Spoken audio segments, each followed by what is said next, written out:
it doing? LocsNLoad Firearm Reviews here today. Welcome back for another video, and if this is your first time here, welcome. I implore that you guys hit that subscribe button if you enjoy the video. But anyway, welcome back to What Gun the Nation, y'all. For today's video, it's based off a conversation I was having with one of my students today about her rifle that she was building and setting up. And we were talking about muzzle brakes and flash hiders.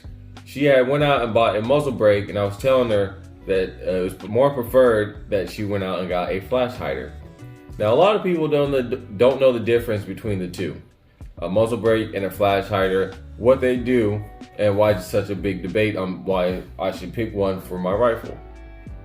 So I'll try to help and break it down for you guys. So first, we're going to start with flash hiders.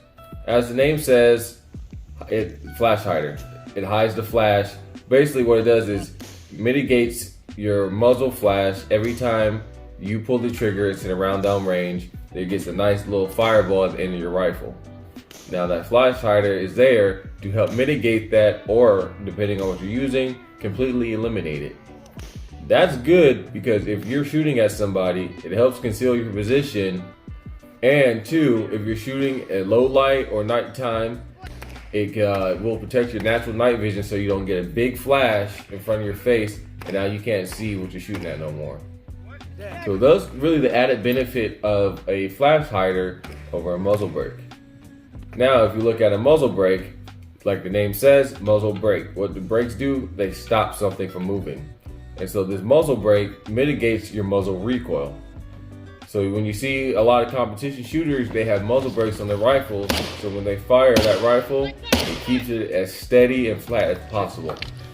But the downside to a muzzle brake is that it's a lot louder than a flash hider, and then you get a big muzzle flash in front of your gun, especially if you're shooting a short barrel like a 10.5, 11.5. You're gonna get a giant muzzle flash in front of your face every time you pull that trigger.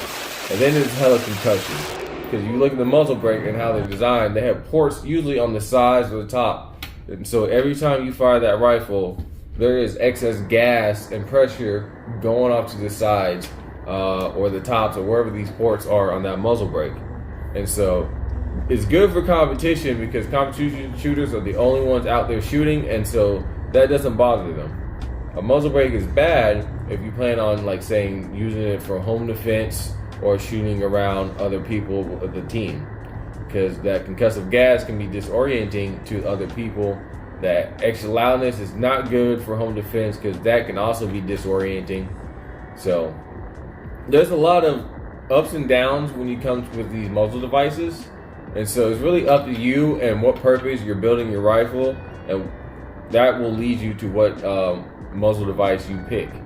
But typically I will go with a flash hider because I don't do a lot of competition, and even if I did, to me the felt recoil of an AR-15 is easily controllable with a flash hider. And so my student was building a 16-inch rifle, and so I felt she would have been better off with a flash hider on her rifle versus a muzzle brake, because again, a 16-inch rifle is not going to recoil hard to begin with.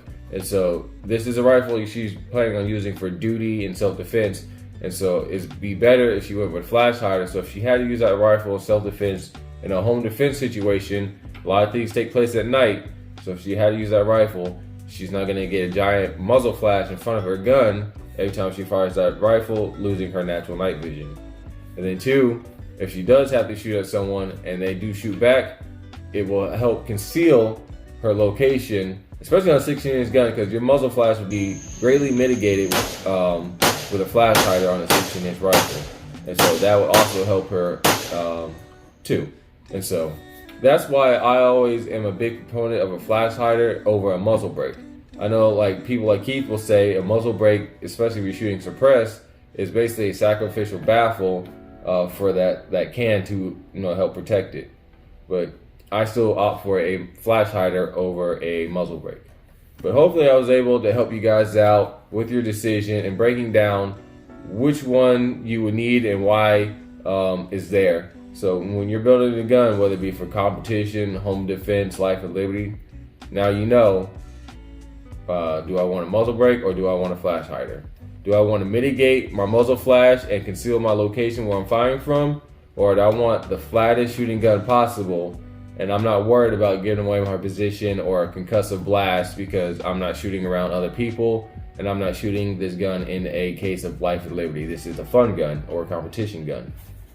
So hopefully this video was helpful for you guys, and hopefully you enjoy it. And if you do, give me a thumbs up on the video and hit that subscribe button, that bell notification, so when I drop a video, you'll be the first to know. Another way you can help support the channel is join Patreon and become a member. You can buy a t-shirt on the website link in the description below, or you can book a class with us here at K&A Accessories in Jacksonville, Florida. We do a whole gamut of training. It's all over the website. We're also a firearms dealer, so we can also sell you firearms as well. On top of that, guys, thank you for watching the video.